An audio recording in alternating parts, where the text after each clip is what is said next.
अस्सलाम वालेकुम, मैं हूं मुश्ताहान और आप लोग देख रहे हैं मेरा यूट्यूब चैनल। आज की इस वीडियो में हम बात करेंगे नेशनल असेंबली की तरफ से एंटी टेररिज्म एक्ट 1997 में कुछ अमेंडमेंट्स पास की गई हैं, जिसके अकॉर्डिंगली सिक्योरिटी फोर्सेस को, एजेंसीज़ को ज़्यादा पावर्स दी गई हैं और इनका जो असर है वो सिर्फ टेररिस्ट पे नहीं होगा बल्कि जनरल पब्लिक पे भी हो सकता है। आइए देखते हैं कि क्या चेंजेस आए हैं।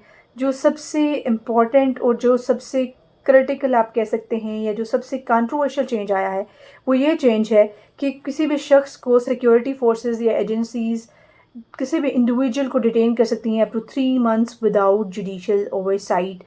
सिर्फ इस शक पे कि कोई शख्स टेररिज्म में या किसी टेररिस्ट एक्टिविटी में इन्वॉल्व है या किसी ऐसी एक्टिविटी में इन्वॉल्व है जो कि नेशनल थ्रेट है, तो उस शक के बुनियाद पे उसे 3 माह के लिए डिटेन किया जा सकता है और without presenting him in front of magistrate और इन फ्रंट ऑफ कोर्ट। साथ ही टेररिज्म की डेफिनेशन को एक्सपेंड किया गया है। Online digital content, online post या ऑनलाइन स्पीचेस, उनको भी इसकी डेफिनेशन में इंक्लूड किया गया है।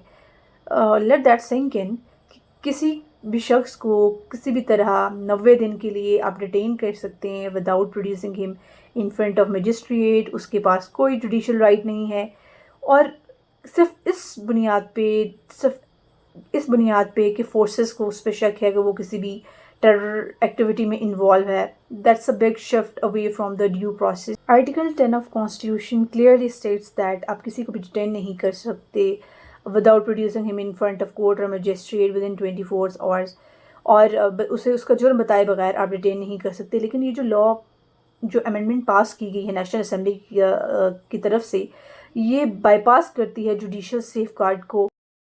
And this is a classical legal contradiction, जहाँ पे एक साइड पे एक लॉ ये कहता है कि आप किसी भी शख्स को 24 आवर्स से ज़्यादा डिटेन नहीं कर सकते, और दूसरी तरफ लॉ कहता है कि आप किसी भी शख्स को 90 दिन के लिए अपने पास एजेंसीज या सिक्योरिटी फोर्सेस अपने पास रख सकते हैं शक की बुनियाद पे।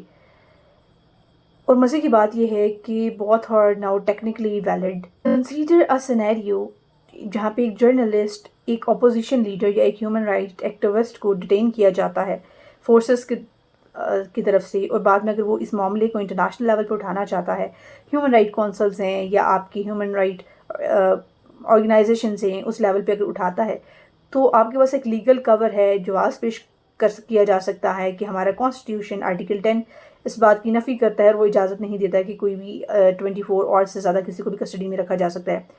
इतलाक़, क्या इसका इतलाक़ सिर्फ टेररिस्ट पे होगा या बाकियों पे भी होगा? इसका इतलाक़ जर्नलिस्ट पे, अपोजिशन लीडर्स पे, पॉलिटिकल वर्कर्स पे और इसके अलावा जो आपके ह्यूमन राइट एक्टिविस्ट हैं उन पे भी हो सकता है, अगर कोई ऐसा नैरेटिव लाते हैं जो कि एंटी स्टेट हो, क्योंकि उसको नेशनल थ्रेट कंसीडर किया जाएगा और उसके अकॉर्डिंगली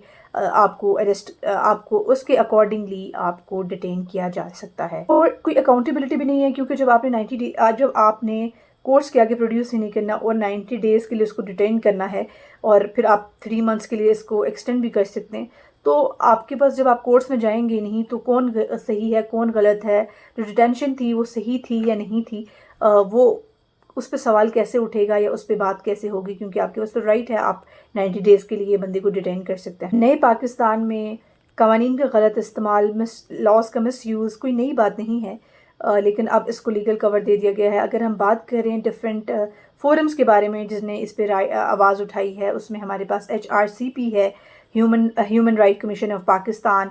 उसने उसको एक डेंजरस पीस ऑफ लेजिस्लेशन करार दिया है दैट कुड बी वेपनाइज्ड। और इसके अलावा आपकी ICCPR ने भी इसके बारे में बात की है, ह्यूमैनिटेरियन इंटरवेंशन लॉ।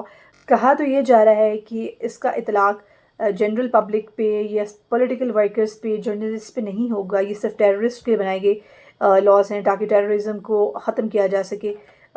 लेकिन ये तो वक्त ही बताएगा कि ये कैसे यूज़ होता है, क्योंकि कोई भी शख्स जो भी एंटी स्टेट नैरेटिव देगा उसे नेशनल इंटरेस्ट के लिए एक थ्रेट करार दिया जाएगा, नेशनल सिक्योरिटी के लिए एक थ्रेट करार दिया जाएगा। इस लॉ के अकॉर्डिंग सिक्योरिटी फोर्सेस उसको डिटेन कर सकती हैं 90 डेज़ के लिए। अब ये आने वाला वक्त ही बताएगा कि इस लॉ के अंडर इसका इतलाक़ किन किन लोगों पे होता है, लेकिन चाह रहा है कि इसका इतलाक़ जनरल पब्लिक पे, पॉलिटिकल वर्कर्स पे नहीं होगा। लेकिन ये आने वाला वक्त ही बताएगा कि किस तरह से ये लीगल कवर प्रोवाइड करेगा اور کس طرح سے اس کو جرنلسٹ یا پولیٹیکل ورکرز کے لیے یا اپوزیشن کے لیے بھی استعمال کیا جا سکتا ہے.